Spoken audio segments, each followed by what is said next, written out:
Hello and welcome to Triathlonology, a triathlon podcast by Animis racing team. I'm Oliver. And I'm Jackie. We are a mum and son coaching team who have changed our lives through the sport of triathlon. Our podcast aims to break down the mysteries of triathlon training and show you, the listener, how simple and flexible it can be so that it really does become part of your lifestyle and not just a hobby.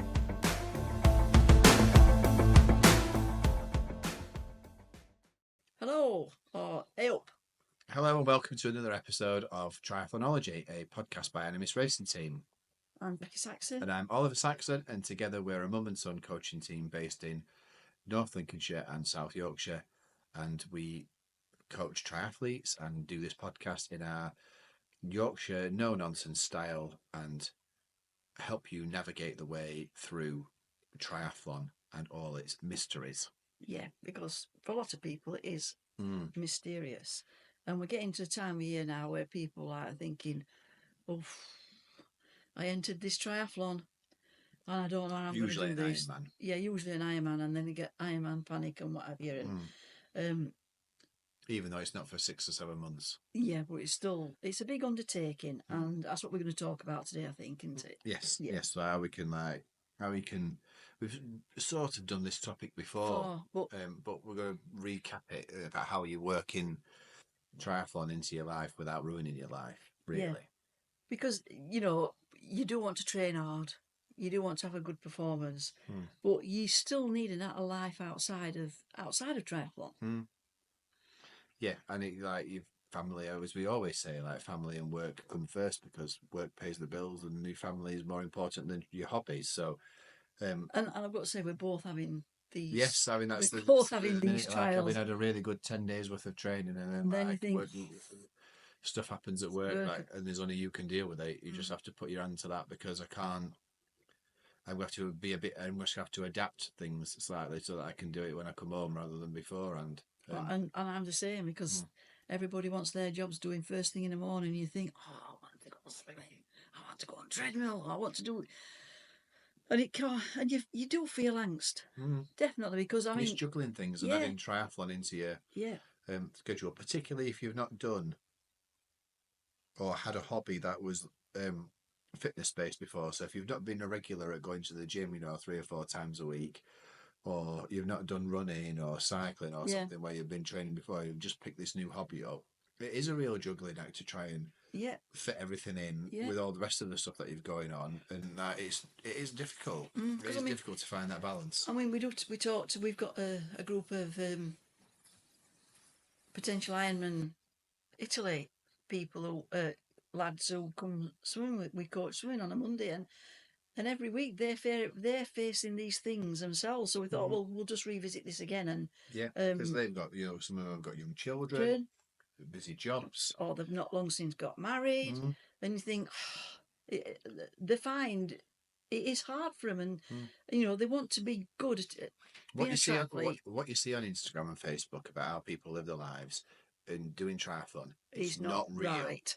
It is not the reality. No. Because the people who are blogging about it all the time either have got a spouse who's fed up of them and is going to divorce them as soon as possible, or they're not married, they're not in a relationship at all, and they've not got a job, or they're just bullshitting you. Yeah, mainly bullshit. They're making it up that they've got all these things together and that they're not affected day to day and they can just carry on going like warriors. It's just not true. It's just not true. From people who've seen cutting edge, leading age group athletes and professional athletes, it's just not, because even they have problems where they have the stuff that means that they can't do their jobs.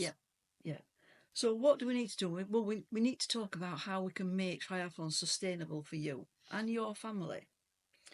So don't get in the trap thinking, I've got to train because more training is going to make me better, because in reality it does not. No, it doesn't. It's complete opposite. Complete opposite. So if you're hammering all the sessions and whatever, you're getting up at 5 o'clock and you're going on turbo, and then you're going swimming at dinner time, and then you come home and you're going to do a run and what have you, only thing that's going to happen to you is you're going to get injured or sick or both. Yes, or if you miss a session or miss a couple of sessions, you think, right, I now need to do these all in one day or over the space of 2 days. The same result's going to happen. You're going to get injured, ill, or both.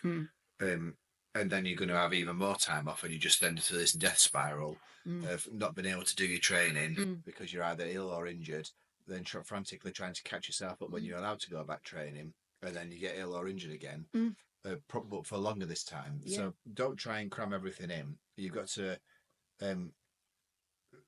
just try and be consistent with what you're doing, and consistency isn't like twice a day, every day, or isn't every day. No. Consistency is built up over months and weeks and years. It's not, so if you miss the odd couple of sessions in a week, it's fine, because rest of the time you have been consistent, and your body just doesn't forget how to do triathlon because you've not done a swim on a Wednesday morning, and or you've then had to go to parents' evening, so you've not been able to do your bike on Wednesday night, and then you're trying to cram it all in on Thursday. It's not forgotten how to swim or bike, and it's probably quite glad, for the rest. You mentally are probably quite glad for the rest, even though you're kidding yourself that you're not. Yeah, and also, like, don't get yourself into an argument with your partner about it because you've got to do this, you've got to do that, and they're thinking, well, why? Why have you got to do this? You didn't do it before. So you've got to take into account everyone in your life. Quality, we say this a lot, particularly when we're at swimming, like it's quality over quantity. You can do 2,500 meters of really terrible strokes because you're tired, but where's that really getting you? Not very far, other than just reinforcing bad habits. It's much better to do 1,500 meters in the same time of really good quality strokes, and get quality over quantity. And having, particularly in busy periods in your life, being able to adapt your sessions so that they're shorter and more focused. So you haven't got time to do an hour's run, but can you get out and do half an hour or 20 minutes? Because that, is just going to give you something that is better than doing nothing. Yeah. So one of the things that we say is you've got to communicate. Communication is the key to having a happy life and happy training. Yeah, but it's not just communicating with your coach. No, because that doesn't happen very often. To be fair, we get some athletes who very rare, and I am guilty of this. I'm terrible, but others who communicate really well and get a lot more out of it. But it's about communicating with your family and your partner. Yes, and work. Yeah. So if your performance is slipping at work because you are exhausted from doing triathlon, well, just tell them. I mean, they'll say, well, don't do as much triathlon then, which is probably quite right because they're paying your wages. But it's about getting people to understand. And taking them. Oh, I hate this phrase, but taking them on the journey with you. Yeah, get them to buy into what you're doing. Yes. And then things will explain what your goals are. Yeah, why are you doing it? Who's it for? Yeah. What are you trying to get out of it? Yeah, what are your big sessions that you've got to do? Get them to encourage you along with doing it, and that they're buying into it. And so when you're at work and someone's making a cup of tea and you're stood there waiting to get to toaster or whatever so you can have some toast and peanut butter, because I've been there. And they say, oh, what are you doing this weekend? And they're like, oh, you're doing your triathlon training. Oh, yeah, where are you up to? And they start, because they're invested in your story and what you're doing. Exactly. Because they know, and they might not necessarily understand, but at least they know, and you're bringing them along with you, and that people will know that that's what you're doing. And then when it gets closer to your event, people will be really supportive. You might even find people will come and watch. Yeah, because they're fascinated.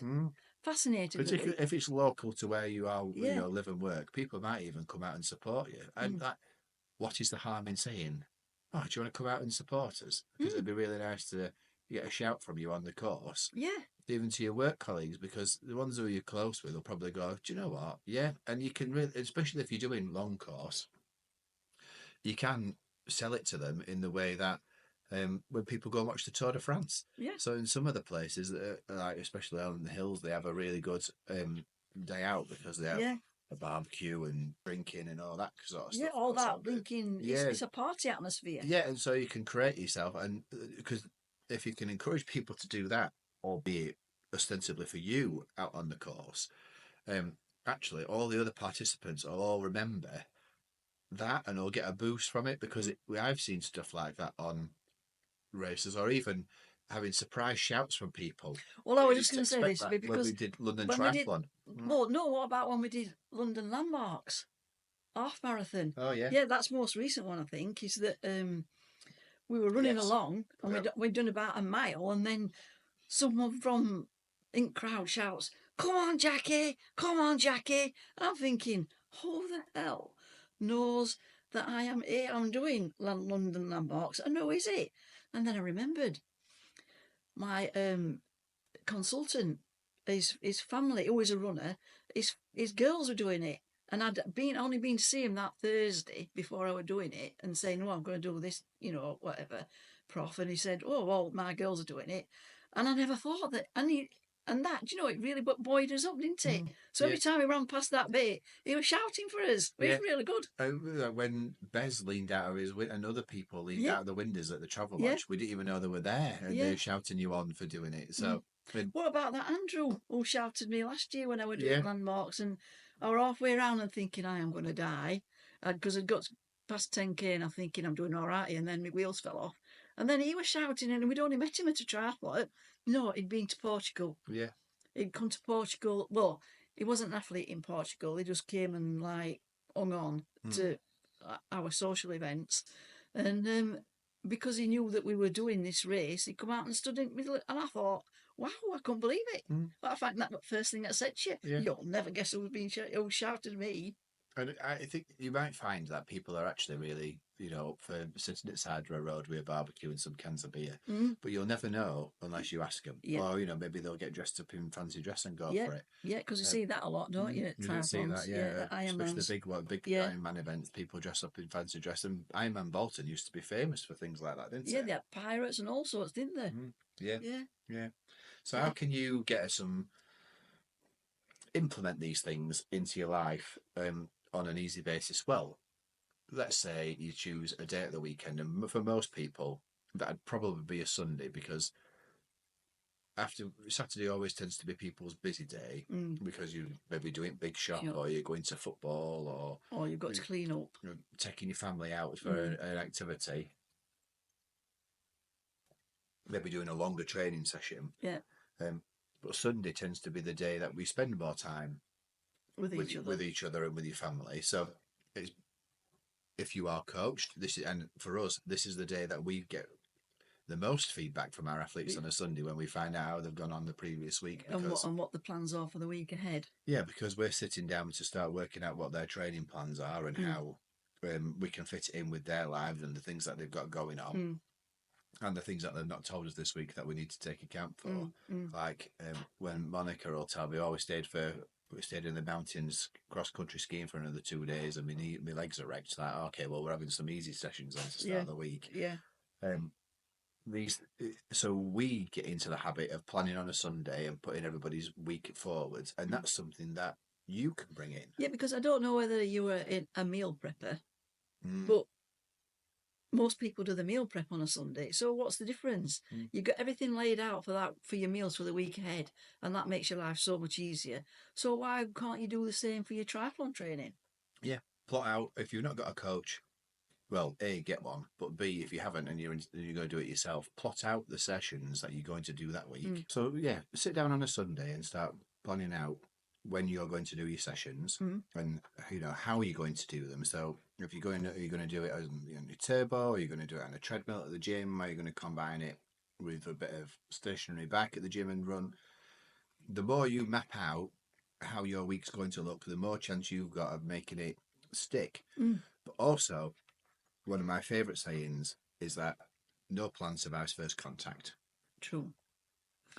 Which is a British military saying for our listeners from abroad, which means that you can draw up the most perfect battle plan in the world, but you don't know whether it's going to work or not until you come face to face with the enemy, because they do stuff that is unpredictable, and then you have to change your plans. Now, in your instance, your enemy is life, because life is unpredictable and you don't know whether you're going to go to work on a Monday and then by Wednesday, if you're a plumber, for example, there's loads of boilers are going ballistic and you need to go and fix them because that's going to earn you some extra money.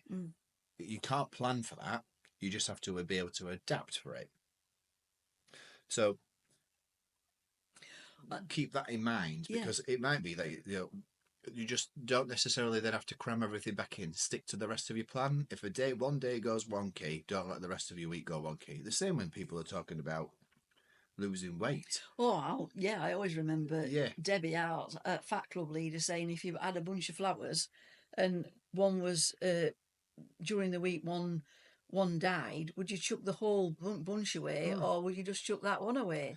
Yeah. And that's how you look at it, because one day doesn't make you bad. People have that worry about that with like go off the rails at a weekend. But reality, especially with eating food, but it's not that. That's your problem, because you can have a day where you can do relative what you want because you can't put all them calories in to put weight on. So don't necessarily worry about it as much. If you miss a day, that's absolutely fine. But when you are doing your plan, bring the people who are going to be affected by your plan with you. Yeah. Also, I like thinking about your kids and what have you, or whatever, or your wife. Do they like doing a park run? Could you incorporate a park run into your long run that way, and then all meet up afterwards for a coffee and a cake like people do? When you go swimming, can your kids go and swim in little pool, and have some fun time, and then you all, come together afterwards and, have some family time in pool. There's lots of ways of you thinking that you can incorporate family time in with your training. Yeah, and I've seen professionals on Instagram doing videos where they're on their turbo and they've got the little kids sat next to them on on a station, or not a stationary bike, on a bike that's not going anywhere, and they're just pedaling a long way on Swift, and they love it. Yeah. And I suppose you don't really know how long that clip actually lasted for, or whether it was an hour or whatever it was. But at least you are doing some willing, and you can, keep up with your familial responsibilities. We're not just abandoning everything just to explore doing triathlon for a bit of fun. And and then you're actually showing your children and the rest of your family that, sport is for enjoying and for doing for life. Because, you're encouraging them to be sports people. Or to have some sort of element of fitness or something, because one of the best preventative medicines that you can have is being fit and keeping yourself right. Especially as you get older, the more that you are doing, the better or the less likely that you're going to require medical intervention or less medical intervention. So, bring people along with you to things, even if it's not necessarily them doing the same thing as you, if they're in the same space. Because, like Jackie said, if you do go swimming and you say you do your swim, there's no reason why you can't then, at the end of that, go into the messing about pool and do that for a bit, because mess about with your kids. Yeah, because that's what it's available for. So yeah, do that. And you're already wet, so like I say, lots. I hold my hands up here. I do not get park run. I do not get the whatever it is, the like cult of park run. But I know lots of people like doing it. So if you like doing it and you get your family involved as well, because they can watch, it's just, it's something else that you can do that keeps everybody involved. And it's about turning up week after week. Well, yes, week after week as a whole. And having an 80-20 approach to stuff. So 80% of the time, if you can follow the plan, you're all right. Even 70% of the time, if you're following the plan, you'll be fine. 20% of the time, you can't follow the plan, or something goes wrong, or 30% of the time, don't worry about it. These things happen, because consistency over that, being 80%, 70% compliant over 10 weeks is better than being 100% compliant for 4 weeks and then being injured and being for 6 weeks, because you're not even you've crammed everything in and you've left yourself in a bitterer state. So just show up. Show up. I think the word is show up. Just show up for your training session, because even if you don't fancy it, you can put your trainers on or your bike shoes on and go in the garage and just think, okay, well, I'm just going to do a 10-minute warm up here, or get in the pool and say, I'm just going to swim for 10 minutes. And if I don't feel like it, I'll get out, or I'll stop and I'll go and have a shower and grab my tea or whatever. But I guarantee you, in most cases, when you've started, after that 10 minutes, you'll just think, yeah, I'm doing it now, and you're on with it. It's just getting that first bit out of the way. It's like putting your training kit out if you come in before you go to bed at night. If you go training in the morning, or at night when you come in before you go to come home at night, so you're getting ready and trainers by the door, that kind of thing. Try and take out all the little obstacles that your subconscious will tell you. Oh, there's this, and there's this, and there's this. They're all there and all ready, and away you go. And that's how you get better. And I mean, we are coaches, and I would say, if you can have a coach, it's well worth it, because they keep you on the straight and narrow. They adapt. Well, as much as you feedback to them. Yeah, as much as feedback to them. If there's no feedback coming, it's difficult. Yeah, and they adapt. They adapt for you. Yeah. So, and I think that's really, really, really important. And if you have a coach who is not adapting for you, then don't bother getting coached by them. No, because it's not worth it. They are not coaching you if they're just giving you one plan and they have no ability to be able to adapt it around you or your life or the things that might happen. So find somebody else who will, because what's the point? You might as well just get one out at 220. Yeah, or buy Fink's triathlon book and just follow that to the letter. Because that's effectively what you're getting. If you could say, oh well, I'm having this, I know tomorrow I'm going to struggle, can we change things around? No, we're just sticking to the plan. What's the point? Be flexible. So what we're actually saying is triathlon should add to your life, not take over it. Which is what we say all the time. This is our absolute mantra. We go when we talk with people on our triathlon holiday in Portugal, when we talk with people who are swimming, when we talk with our online athletes. It is a hobby. It is not your life. Do not let it become your life. It's just silly. You're being silly. Yeah. So what you want to do is train smarter. Not loads. Not loads, yeah. Or not cram stuff in. Yeah. Communication. Communicate with your partner. Communicate with your family. And most of all, communicate with your coach. Plan ahead. Plan ahead. So plan your week. Plan how you're going to integrate everything else in that, but be prepared for things to go wrong. Make sure that your family is included in sessions. Like I've said, you can fit your long run around your park run. You can fit swimming around family swim times. You can get your little ones on a turbo little bike beside you doing a turbo while getting them to watch Swift. Or if you've got a toddler, put them in a bouncer. Yeah. While you sat running on Swift, or if you're training indoors, put them on the bouncer, because they'll love it. So I'm told. But most of all, stay consistent, because long-term progress beats short-term burnout. Yes, we all know that. It does. And also short-term cramming stuff in and getting injured and poorly. Yeah. Not good. Not good. Like we say, 70-30, 80-20, stick to the plan over a long period of time, over 16, 20 weeks. You'll have no problem in being able to complete your event, and you will enjoy it. You will not be suffering as you go around it. So, I think that's about it for today. Yeah. We hope you've enjoyed that. And if you have any questions about how you might want to incorporate any of these things into your training or into your life, then do contact the show. We do like getting readers' questions, don't we? Yeah, or send us a message on Instagram or Facebook or whatever your poison is. Yes. Not on X. We don't. No, we don't do X. No. Or Twitter. I'm just going to keep calling it Twitter. Twitter. Yes. So, I've been Coach Oliver. I've been Coach Jackie. And until next time, we'll see thee. Thank you for joining us today. See you next time. See you then. Or as we say in Yorkshire, see thee.